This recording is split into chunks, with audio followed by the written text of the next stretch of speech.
Parar en seco. William Ospina. Parar en seco. En algún momento la naturaleza fue algo sagrado para la humanidad, y por eso era mirada, temida, respetada. Pero esa comunión se rompió. El hombre se volvió arrogante, se consideró el centro del universo y juzgó que la naturaleza era suya, que estaba ahí para su dominio y su explotación. En este ensayo, William Ospina reflexiona sobre este proceso y rastrea sus huellas en las religiones, el arte, la filosofía, la ciencia, la historia, la literatura, y llega a la dramática conclusión de que es urgente un alto en el camino, pues lo que está en juego es la supervivencia del planeta y de la raza humana. En nada se conoce tanto el brío de un potro como capacidad de parar en seco. Montaigne, Ensayos. Capítulo 1. El gran malestar. Cuando en el mes de marzo de 2016 los diarios mostraron que se había blanqueado la barrera coralina de Australia, muchos en el mundo tuvimos la sensación de que la hora definitiva está llegando. Largo tiempo se creyó que el fin del mundo sería un solo evento catastrófico, una suerte de espectáculo cósmico como los que evoca Rafael Arguyol en su admirable libro El fin del mundo como obra de arte.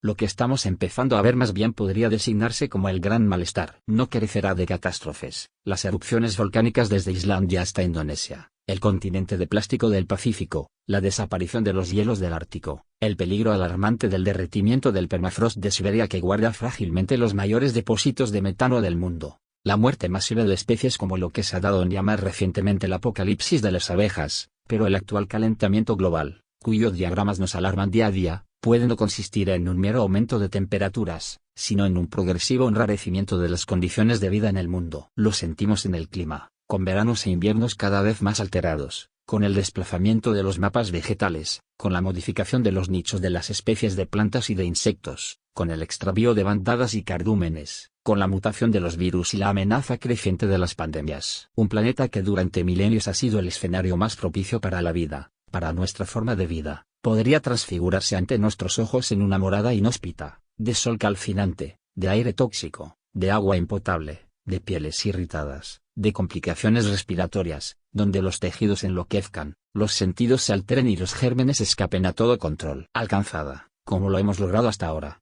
la era de mayor seguridad en el transporte aéreo, con máquinas casi perfectas que alcanzan su destino con una precisión asombrosa, corremos el riesgo de que el aire, todavía apacible salvo en ligeras zonas de turbulencia, se llene de peligros imprevisibles. No queremos barreras de hielos súbitos, granizos intempestivos, turbulencias que podrían convertir la atmósfera en rizos más indóciles que las olas de Australia. Ya los médicos advierten que la dádiva de los antibióticos, que hace medio siglo nos convencieron de que habíamos triunfado sobre las infecciones, no solo podría revertirse, sino dar pie a una generación de bacterias y de virus reforzados. La vida tiene el deber de luchar, y de defenderse en todos los organismos y en todas las especies. Si los gérmenes son un peligro para nosotros, no debemos olvidar que nosotros somos un peligro para los gérmenes, y que ellos tal vez sepan protegerse mejor. La era de la dominación estúpida, y carente de escrúpulos de los humanos sobre la naturaleza, podría dar lugar a una súbita mutación que vuelva a hacer de nosotros la más frágil de las especies. Y ello habrá ocurrido, asombrosamente, gracias a nuestro talento, nuestro saber y nuestra insuperable soberbia. Es probable que solo hayamos empezado a advertirlas cuando buena parte de las alteraciones ya estaban en marcha. No es fácil decir cuándo comenzó el ser humano a ser consciente de sus propios maleficios. Cuando Isaac Asimov y Frederick Pohl escribieron alarmados su libro La ira de la Tierra, ya todo estaba seriamente alterado. Cuando en 1959 Aldous Huxley lanzó sus tremendas advertencias en las conferencias de Santa Bárbara, California, a las que llamó la situación humana, ya muchos males estaban declarados. Cuando Humboldt, a mediados del siglo XIX describió la Tierra como un organismo viviente, en el que todo depende de todo, en el que no hay movimiento que no tenga su réplica ni fenómeno que no aliente su contrario, ya estábamos advertidos de que toda alteración del equilibrio forzosamente producirá consecuencias. El planeta sabe equilibrar sus fuerzas, pero estaríamos locos si pensáramos que lo hará en beneficio de alguna especie en particular, y menos de aquella que está alterando todo de un modo destructivo. La condición única de la vida es el equilibrio original. Toda alteración arbitraria y sobre todo excesiva despertará fuerzas que no pueden sernos propicias. El mundo se equilibrará sacrificándonos. Si la Tierra se convirtiera en un nicho rojo de selvas tóxicas, o en el desierto que anunciaba Nietzsche, la Tierra lo aceptará como su nueva realidad, exactamente al modo como la barrera de arrecifes coralinos de Australia se está convirtiendo ante nuestras cámaras en una muralla blanca de corales muertos donde ya las algas no encontrarán sustento ni exhalarán oxígeno a la atmósfera. El calentamiento global no es otra cosa que una fiebre planetaria, pero toda fiebre es el síntoma de una enfermedad que puede minar, no apenas la salud de unas especies, sino la totalidad de la vida. Como lo sintió Humboldt, hay un continuum de la vida planetaria y se ofrece ante nuestros ojos bajo la apariencia de seres individuales, de especies perfectamente diferenciadas, pero sin duda unas especies son complementarias de otras. Toda selva es un diálogo de fuerzas, formas, sustancias, ritmos y metabolismos, y por esto cuando nos dicen que un ecosistema solo está completo si hay felinos en él, nos están señalando que un tigre, un jaguar o una pantera no son criaturas particulares sino la manifestación de la salud de un sistema viviente. Son partes significativas de un todo, y a lo mejor la muerte de los jaguares puede comenzar con el palidecer de ciertas flores, el debilitamiento de ciertas piedras, el enrarecimiento de ciertas algas o el silenciarse de ciertos cantos de aves. Una mirada amplia y humana, al oponerse a los esquemas de rentabilidad y de rendimiento, parece regodearse apenas en la contemplación, y a los ojos de los gerentes de lo útil roza los vértigos del misticismo y de la superstición. El gran Leviatán solo respeta la ciencia cuando ésta le sirve como instrumento para sus designios. Cuando el conocimiento contraría al poder, no solo corre el riesgo de ser negado, sino que acabará siendo calumniado por la propaganda industrial.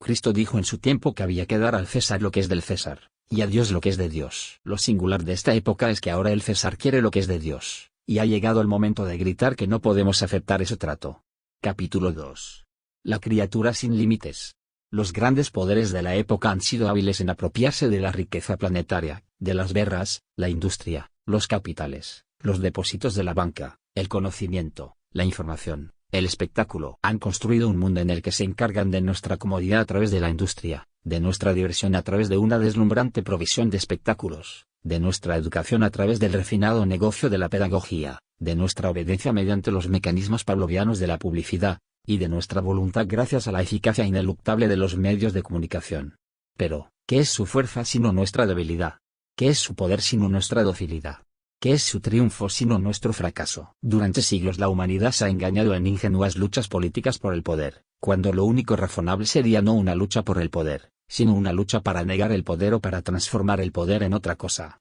Si esos grandes poderes lo son es porque tienen a quien proveer, a quien imponer normas, a quien dar órdenes, a quien halagar y adular. Su imponencia no es más que el otro nombre de nuestra renuncia, y a lo mejor es un error luchar contra ellos. A estas alturas de la historia cada vez es más evidente que lo que hay que hacer contra ellos hay que hacerlo en nosotros. La ingeniosa humanidad produjo durante milenios toda suerte de inventos magníficos para hacer la vida más grata, más cómoda, más refinada y más bella. Nadie puede tener ninguna objeción contra el arte humano que produjo el paraguas y la silla plegable, el cepillo de dientes y el jabón perfumado de flores, contra la sabia gastronomía que supo combinar la utilidad y el deleite, contra el conocimiento que unido al ingenio y al buen gusto nos dio almohadas y toallas, inodoros y duchas, la diversidad de nuestros hogares y los cálidos copios de nuestra indumentaria, poleas y ruedas, la posibilidad de calor en la helada y de aire fresco en la canícula. También sería ingrato quejarnos del comercio que unió las caravanas del norte de África con la ruta de la seda, al que convirtieron en arte los marinos fenicios, y que ha estado con nuestra especie desde el día siguiente del entierro de Abel. Pero el humano es el aprendiz de brujo, siempre corre el riesgo de que las descomunales fuerzas que despierta se vuelvan contra él. No solo porque, como sostiene Virilio, cada invento trae aparejado su accidente, de modo que al inventar la navegación surgió la posibilidad del naufragio, al inventar el coche la posibilidad del crash, y al inventar las máquinas voladoras la posibilidad del siniestro aéreo, sino por el hecho de que somos la única especie natural que no está controlada por el instinto, es rebelde a los límites, y siempre quiere más. A ese apetito prometeico que nos hace querer ser más veloces, más poderosos, más ricos, más diestros y más seguros, a esa competitividad extrema que es una causa poderosa de odios y de guerras, a esa voluntad de dominio que nos ha convertido en la especie hegemónica a la que todo está subordinado, si bien le debemos muchas cosas magníficas que hay en nuestras sociedades, los refinamientos de la industria, los milagros de la técnica, los deleites de la modernidad, le debemos también la reciente irrupción de grandes e inquietantes hechos planetarios que en menos de 2 siglos han alterado el equilibrio natural, han producido daños crecientes que destruyen especies enteras, y han puesto en peligro no solo una civilización varias veces milenaria, sino la aventura misma de la vida en la Tierra. Alguien declaró que los verdaderos antiguos somos nosotros, y no los hombres del Génesis o de Homero. Un extraterrestre inventado por Voltaire, Micromegas, se quejó de que en su planeta la vida duraba apenas 30.000 años, periodo,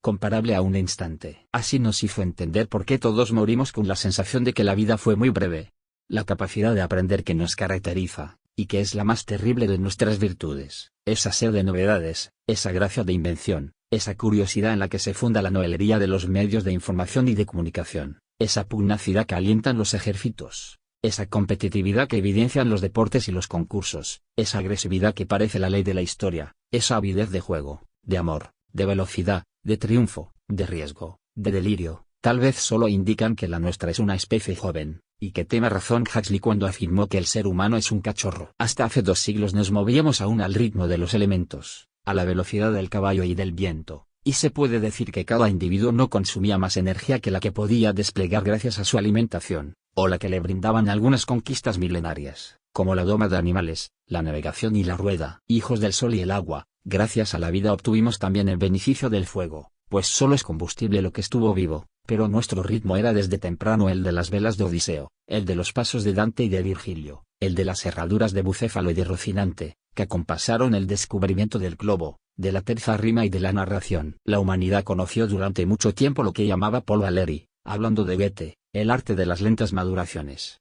El mundo no solo era ancho y ajeno, viajar a pie era recorrerlo realmente, permitir que ir viviendo las distancias nos madurará para ver las cosas. Tal vez lo más hermoso de los relatos de la antigüedad es el modo como todo había que merecerlo por el esfuerzo. Al bello fino de oro no se podía llegar en unas horas. La odisea habría sido trivial regresando en un charter a Ítaca. Claro que nuestra ansiedad anhelaba el encuentro inmediato, pero nadie hallaría una grandeza mitológica en la perseverancia de Ulises si no hubiera tenido que vencer tantos escollos, y si los 20 años transcurridos desde su partida no le hubieran dado a esa historia toda la hermosa y trágica dimensión de la ausencia. Sería interesante saber cuándo empezó la edad de la aceleración. Es muy probable que haya influido en ella un cambio de dieta, y sobre todo la producción de azúcares, que inició una alteración de nuestro metabolismo. Lo cierto es que a partir de cierto momento el ser humano comenzó a gastar más energía de la que era capaz de producir con su cuerpo, y ello debió de ser visto por la cultura como uno de los triunfos de la civilización, aunque era el inadvertido comienzo de nuestros mayores peligros. Ya se sabe que desde los orígenes hubo quien pudo beneficiarse no solo del trabajo propio sino de la fuerza de los animales y del esfuerzo del prójimo. Pero tener,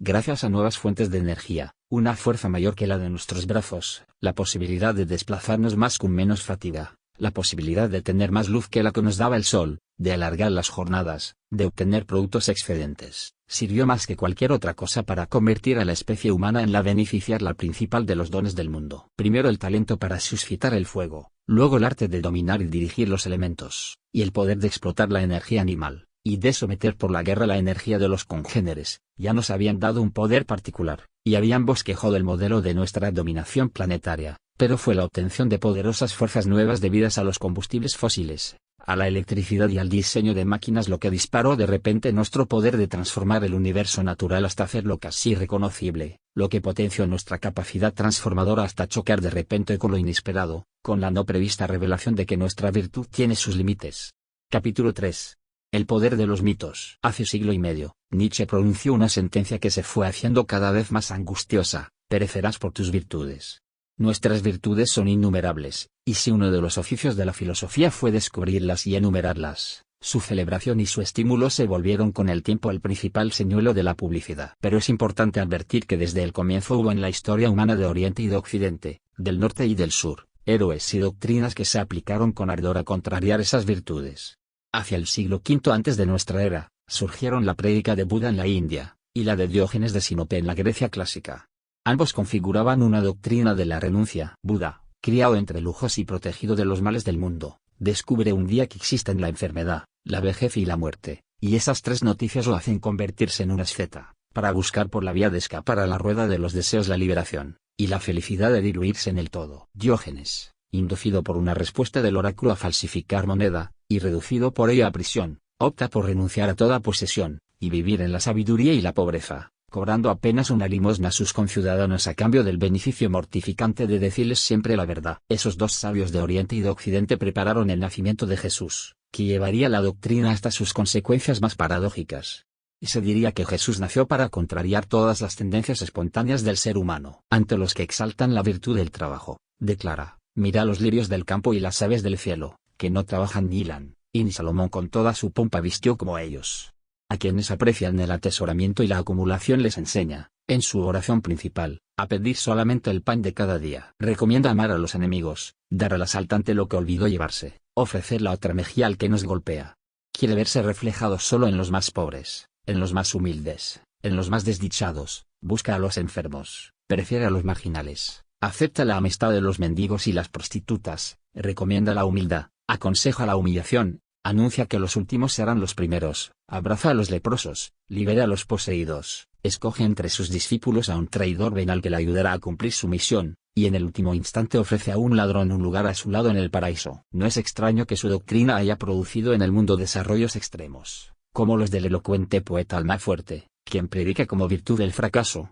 yo vendré, genial de servilismo, en aquel que por fin cayó del todo, la cruz irredimible de su lodo, la noche inalumbrable de su abismo. Quien me indica el destino de los parias, yo repudié al feliz, al potentado, al honesto, al armónico y al fuerte, porque pensé que les tocó la suerte, como a cualquier tauro afortunado. Y también intenta una rebelión contra las normas. Yo derramé, con delicadas artes sobre cada reptil una caricia, no creí necesaria la justicia cuando reina el dolor por todas partes. Los que más han estudiado a Cristo en nuestro tiempo coinciden en que quien mejor lo entendió fue uno de los anónimos soldados que lo arrestaron en el huerto, y que le comentó a su compañero: nadie ha hablado como este hombre. Con todo, creo que Cristo, Diógenes y Buda, en sus más bellas manifestaciones, serán todavía personajes claves del futuro, porque el mundo está como nunca en manos de la opulencia insensible, de una idea del triunfo desalmada y perversa, y de una legalidad infame, que es capaz de justificar que el 1% de la población del planeta sea dueño de la mitad de la riqueza, que castiga al pobre que se roba el pan pero bendice a los bancos que arrebatan a las gentes sus casas, que se ensaña con las infracciones mínimas de los desposeídos pero autoriza las guerras de despojo y la voracidad de las corporaciones,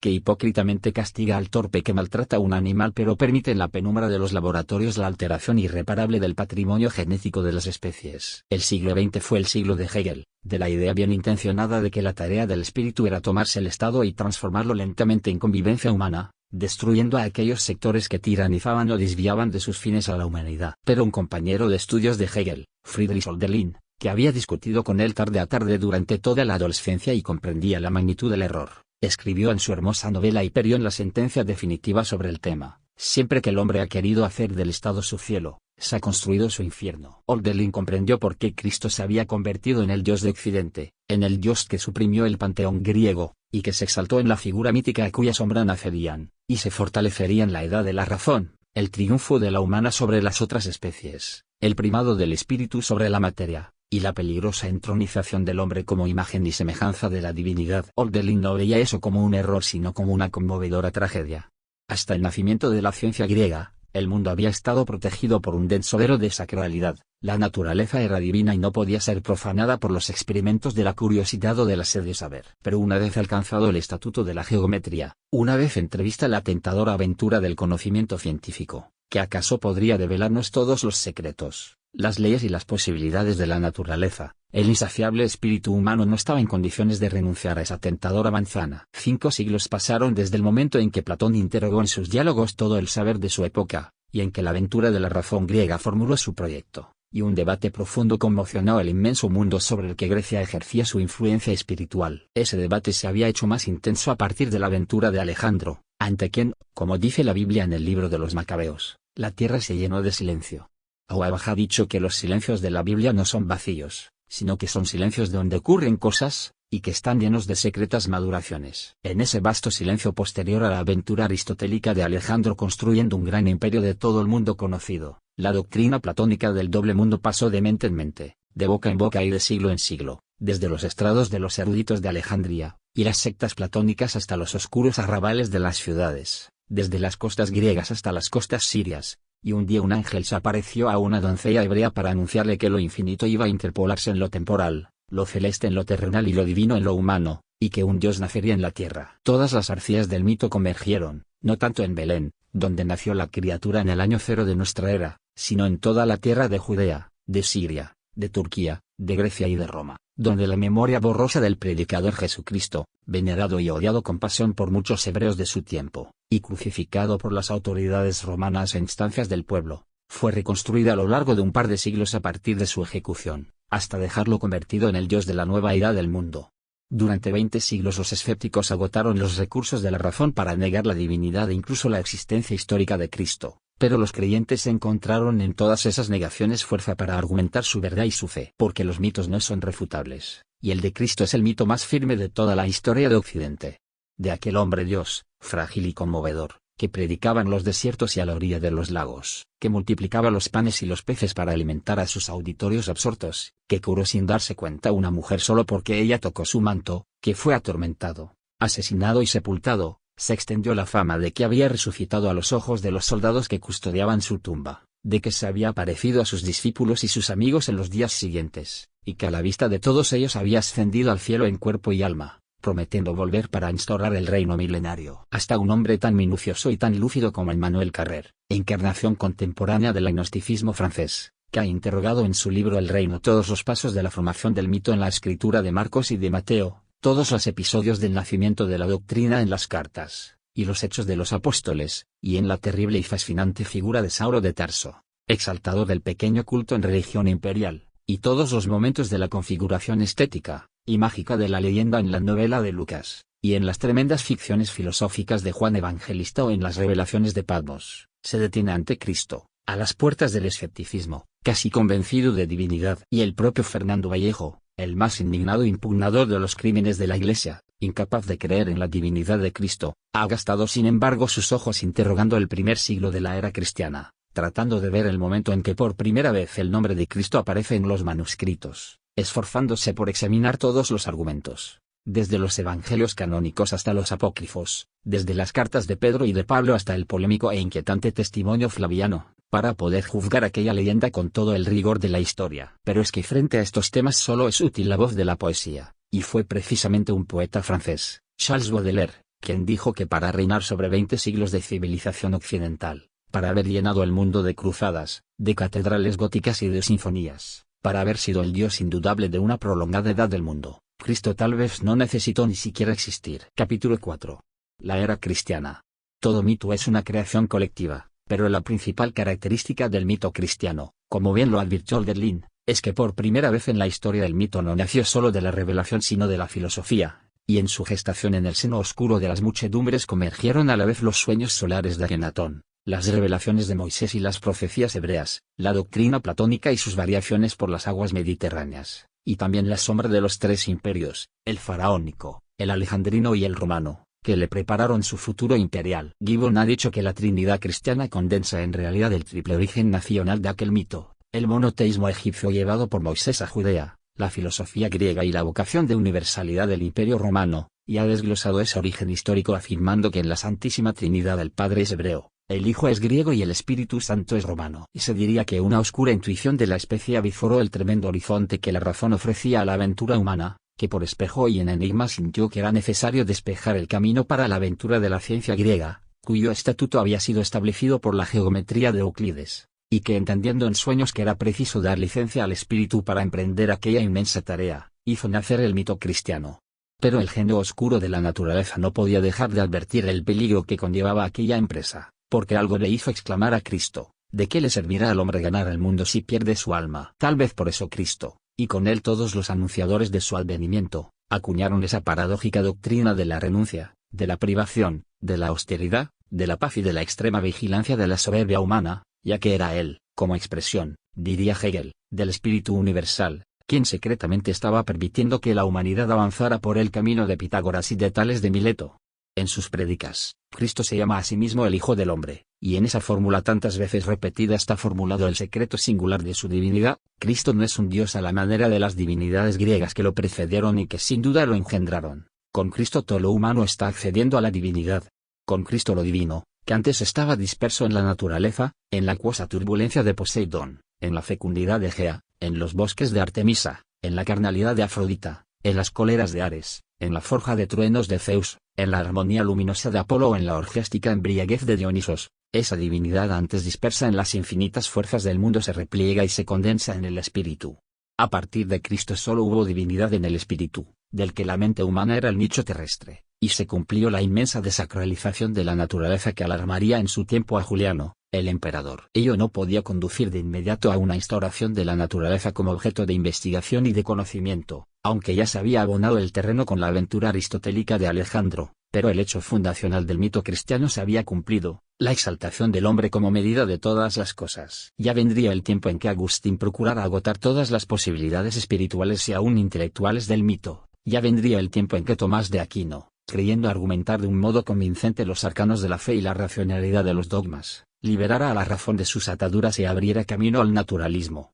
al renacimiento y al triunfo de la razón como suprema conquista de la era cristiana. Muchos ven en la furia de la Iglesia contra la visión de los infinitos mundos de Giordano Bruno, o en su represión contra el pensamiento de Galileo, una prueba de que el cristianismo no puede haber sido el fundamento del triunfo de la razón, pero la historia no procede a través de fuerzas unívocas sino de grandes vacilaciones y extravíos y cismas, y si primero el cristianismo echó mano del dogma, y de la violencia para imponer su doctrina de la fraternidad y del triunfo del espíritu, también sus propios crímenes lo obligaban a encorvarse en el remordimiento, y si Agustín quiso detenerlo en el espiritualismo, en el desprecio por la materia, Tomás, como bellamente lo ha argumentado Chesterton, mientras reconciliaba a esa religión con el mundo y con el goce de vivir, gastó sus vigilias sacando de su cabeza argumentos más sutiles y abundantes que su propio cabello, para darle un fundamento racional a todo aquello para lo que antes bastaba la fe. Según las iglesias, el hecho central de la misión de Cristo fueron la redención, el misterio del Gólgota, la muerte de Cristo para redimir a los hombres de sus pecados. Pero Hölderlin, y a través de él la poesía de Occidente, procurando con audacia retornar al papel de la poesía antigua como intérprete y modificadora del mito, ha cantado que el de Cristo no es el mito de la redención sino el mito de la ausencia, que su momento más significativo no es el Gólgota sino la ascensión al cielo en cuerpo y alma, que lo que la historia nos revela es que la misión de Cristo no se realizó en la cruz sino en la ausencia, que Cristo es el Dios que se fue, y que allí se dejó a los seres humanos solos con la historia. Cantó que, sin embargo, en esa ausencia no hay un abandono sino una promesa. Es como si nos dijera, una vez que el espíritu humano aviforó la posibilidad de explorarlo todo, de conocerlo todo, de transformarlo todo, la complexión prometeica de nuestra especie no estaba en condiciones de renunciar a esa tentación. Había que aceptar el desafío del genio tentador y morder la manzana. Y bien ha dicho Oscar Wilde que la única manera de escapar a la tentación es cayendo en ella. Hölderlin siente que el ser humano tenía que explorar ese rumbo y que, de algún modo, Cristo es el camino que siguió para desacralizar el mundo y para divinizar solo el espíritu. Pero no lo hizo sin dejar abierta de un modo ciertamente divino la posibilidad de revertir o al menos de detener ese proceso. Anunció que su partida no sería definitiva, que lo divino volvería al mundo, aunque todavía los poetas no han cantado cuál será la forma de ese retorno. Porque el retorno de Cristo todavía no tiene su poema, y sería ingenuo pensar que va a consistir en el descenso de un ser entre nubes luminosas a impartir sobre nuestro siglo la justicia de hace 2000 años. Ello equivaldría a afirmar que toda la aventura cristiana fue una pausa vacía, y las ausencias en el mito, para seguir una vez más agua abajo, son silencios en los que ocurren cosas. Una de las cosas que ocurrieron es que verdaderamente el espíritu humano desarrolló las ciencias, no solo para penetrar en los secretos de la realidad y para descifrar las leyes, sino para acceder a los poderes de la divinidad. Occidente primero y el mundo entero después avanzaron gradualmente en el mito de la divinidad del espíritu y en la desacralización de la naturaleza. Solo gracias a esa misteriosa licencia el ser humano pudo aplicarse a la tarea gradual y creciente de investigar el mundo, de desentrañar sus leyes, de dominar sus claves secretas, de utilizar paso a paso esos conocimientos, transformando la realidad, asumiendo poderes cada vez mayores, hasta sentirse en condiciones de intervenir en los arcanos de la realidad, penetrar en los abismos del átomo y de la célula, descifrar el código genético, alcanzar los últimos engranajes del mundo físico, decodificar el lenguaje matemático del universo, y llegar al momento en que ya está en condiciones de modificar el texto de la naturaleza, de cambiar la letra del mundo, de alterar las leyes de la vida y hasta de destruir el cuerpo humano, obrando sobre su tejido íntimo mutaciones impredecibles. Capítulo 5. La religión del progreso. Mientras la aventura del conocimiento vivía su fase inicial de libertad y de asombrosos descubrimientos, la humanidad pudo sentir la embriaguez de su propio talento, y en su entusiasmo ilimitado acuñó desde finales de la Edad Media europea, y sobre todo a partir del Renacimiento, la leyenda del progreso como motor de la historia. El progreso fue la santa religión de los eruditos y de los comerciantes, de los filósofos y de los poetas, de los científicos y de los gobernantes. Las fuerzas del progreso nos llevaron de la Ilustración a la Revolución, del siglo de las luces a la Revolución industrial, de la era de las revoluciones a la Belle Époque, de los gritos de libertad, igualdad y fraternidad al poderío kafkiano de las grandes corporaciones. La sociedad moderna supo aureolarse con toda la elocuencia de la vieja tradición literaria, con todo el refinamiento visual de la gran pintura clásica, con toda la sublime perfección de la música, desde los oratorios primeros hasta las grandes misas de Bach, y desde las danzas campesinas hasta las sinfonías de Mahler. ¿Cómo no creer en el progreso si donde terminaba Praxíteles empezaba Miguel Ángel, si donde termina Paolo Ucello comienza Leonardo, si Londres fue la nueva Roma y París fue la nueva Atenas, si después de los siglos medievales, y del jardín de las delicias del Bosco vinieron las grandes factorías, y el jardín de delicias de los impresionistas. Si después de las conquistas del realismo de Courbet, y de los virtuosismos de Delacroix la fotografía nos permitió reproducir la realidad hasta el menor detalle, si después de los globos de Montgolfier llegaron los aeroplanos y, sin dejar atrás el viejo teatro recursivo y elocuente, el cinematógrafo llenó de rostros gigantes el firmamento, y nos hizo ver hechos realidad los sueños más inconcebibles. Pero la Belle Époque, el gran momento de esplendor de la cultura europea, dio paso inesperadamente a la Primera Guerra Mundial. Si la Primera Guerra Mundial acabó con la fe en el progreso, la Segunda Guerra Mundial simplemente acabó con la fe. La explosión de las bombas atómicas, el epílogo de aquel infierno, destruyó la esperanza de unas generaciones, y la literatura europea de los años 50, anclada en el nihilismo y en lo que llamaron el existencialismo, ya solo supo ver lo absurdo de la existencia, las inconsecuencias de la historia, el fin de la magia del mundo, la sordidez de la aventura humana, el viaje al final de la noche, la hora 25, la caída, la náusea y el túnel. La siguiente generación se levantó de las cenizas e intentó creer otra vez en la vida. La industria alemana dejó de hacer tanques de guerra, y volvió a hacer automóviles y máquinas industriales. Los campos de Francia volvieron a cultivar sus uvas, y a hacer su Bordeaux y su Borgoña. Volvieron a abrirse los museos y volvieron a sonar las campanas de las iglesias que no habían sido bombardeadas. Las sogas parecían haber hecho el trabajo final de castigo de los monstruos. Las naciones distintas se escondían tras sus cortinas de acero y de bambú. El presente era un par de arsenales nucleares de dimensiones estrambóticas, capaces de hacer volar el mundo miles de veces, y la historia pareció recobrar su rostro humano, y volver a la abnegación y a los sueños, pero una herida muy profunda estaba oculta en el corazón de la especie, y solo 3 aventuras nuevas intentaron despertar en los seres humanos la esperanza de una renovación de la historia. La primera, nutrida por la ciencia ficción, fueron los viajes al espacio exterior. En 1969, la llegada a la Luna pareció inaugurar una época en que una humanidad unida por renovados sueños colectivos salía acomodante a mirar de nuevo las estrellas. La segunda fue la gran deserción,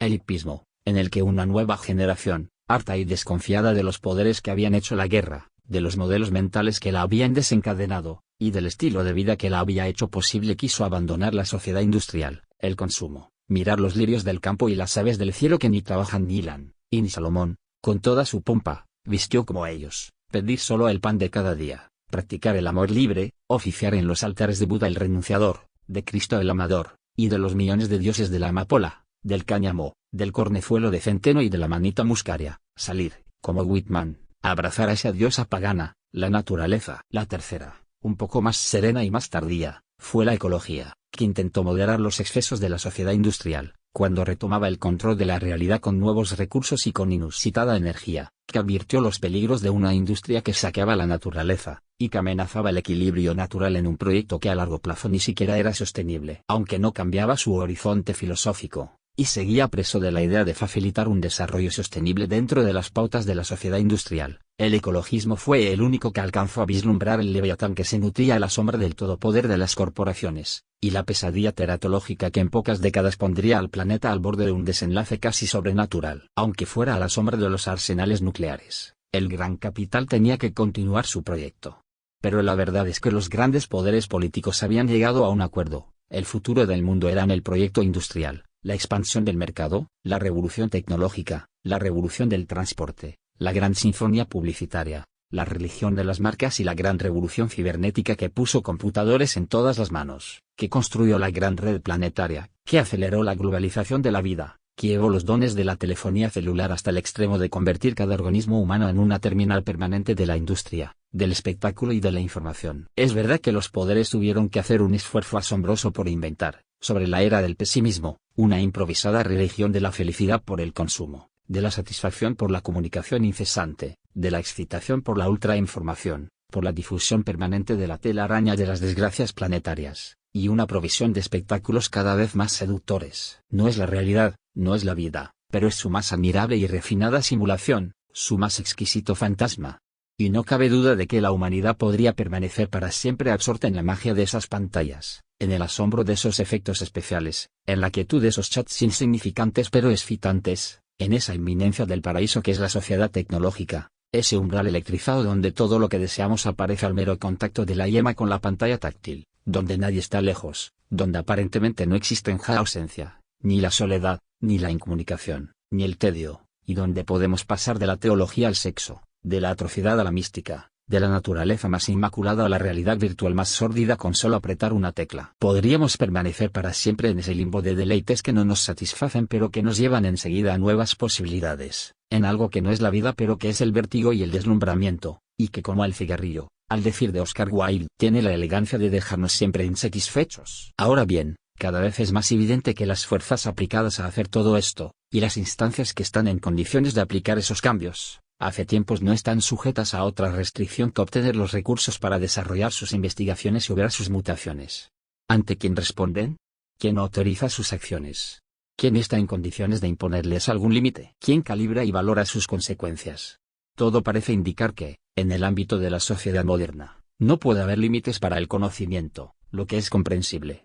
y no parece haber límites para la acción, si se está bajo la protección de los poderes adecuados. Pero los poderes del mundo se han ido haciendo cada vez más autónomos, las democracias planetarias, que son el último refugio hasta ahora de la voluntad colectiva, cada vez obran más en función de intereses particulares, y el más particular de esos intereses es el del gran rendimiento. Ya no es necesario demostrar que los poderes políticos están subordinados a los grandes poderes industriales, al lobby de las corporaciones, que los medios de comunicación, que hasta ayer nada más encarnaban la esperanza de ser la voz de la opinión pública, cada vez callan más frente a poderes que a menudo son sus dueños enormes e invisibles, que la voluntad de la especie, que se expresó alguna vez en leyes, que se configuró alguna vez en estados, que se manifestó alguna vez en instituciones académicas, ha ido siendo desplazada imperceptiblemente por el avance inexorable de los grandes poderes planetarios aplicados a la única lógica del crecimiento, de la acumulación, de la apropiación ostentosa del mundo, de sus esferas concéntricas de aire, de agua, de tierra,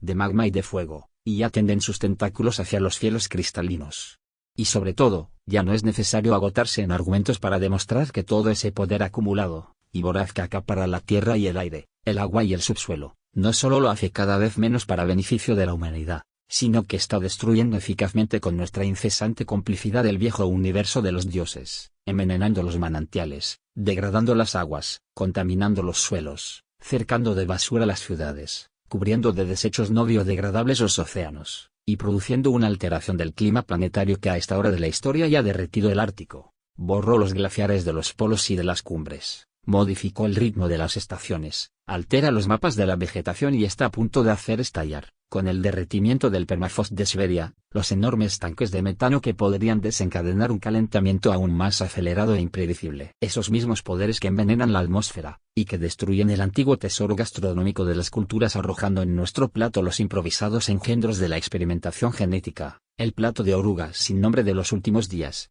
no solo propician con el cambio climático la mutación de los microbios, y la amenaza de las pandemias sino que han reemplazado la vieja sabiduría de la medicina preventiva que se basaba en la alimentación, en la higiene, en la vigilancia y en la atención oportuna, y sabia de médicos que nos miraban como seres íntegros y como seres humanos, por una parafernalia de máquinas y de soluciones químicas, y quirúrgicas que nos dejan cada vez más desvalidos en manos de profesionales cada vez más arrogantes, ellos mismos arrojados de la vieja sabiduría médica delicada y humana a los arrabales de la proletarización y del trabajo a destajo, que tienen forzosamente que despojarse de su humanidad si quieren sobrevivir en la región de las máquinas y de su mirada de hielo. Capítulo 6. La Madre Tierra. Cuando a comienzos del siglo XIX 3 adolescentes románticos redactaron en el seminario de Tubinga el más antiguo programa sistemático del idealismo alemán, propusieron, con una sabiduría y una sensibilidad que serán cada vez más visibles, que la humanidad necesita con urgencia mitos nuevos. Esos jóvenes eran la primera generación de los hijos de Kant y sabían que, después de laboriosos siglos de exploración del mundo y de conquistas de la razón, ya no sería posible para la humanidad volver a los mitos caprichosos de una edad más ingenua.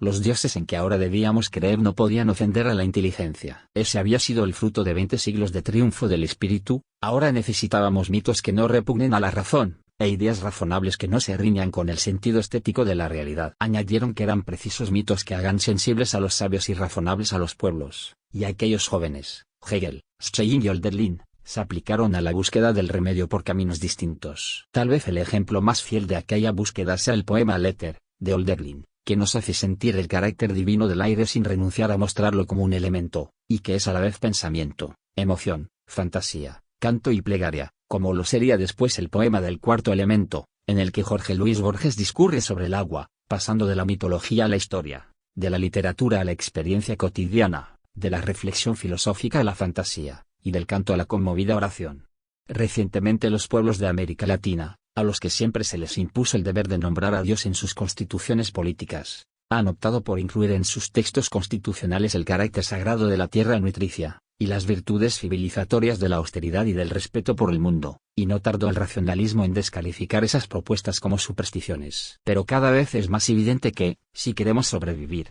serán el sol y el viento los principales proveedores de nuestra energía, que del sol, del que ya brotó nuestra vida, brotarán como de un surtidor nuestros sueños y nuestros inventos futuros, y que si Spinoza pudo sugerir que el universo es uno de los nombres de Dios, no será tan insensato ver en el sol y en la tierra nuestras divinidades. En esa medida, uno de los más hondos textos religiosos está en aquellos versos de Whitman: y yo creo que una hoja de hierba no es menos que el camino recorrido por las estrellas, y que la hormiga es perfecta, y que también lo son el grano de arena y el huevo del zorzal, y que la rana es una obra maestra, digna de las más altas, y que la zarzamora podría adornar los salones del cielo, y que la menor articulación de mi mano puede humillar a todas las máquinas, y que la vaca que pace con la cabeza baja supera todas las estatuas, y que un ratón es un milagro suficiente para confundir a millones de incrédulos. Los nativos de América no entendían que los europeos se burlaran de ellos porque veneraban como dioses a la luna y al sol, y querían sin embargo obligarlos a rezar de rodillas ante un par de leños cruzados, con el argumento de que ese era el patíbulo donde había sido sacrificado un hombre muy bueno.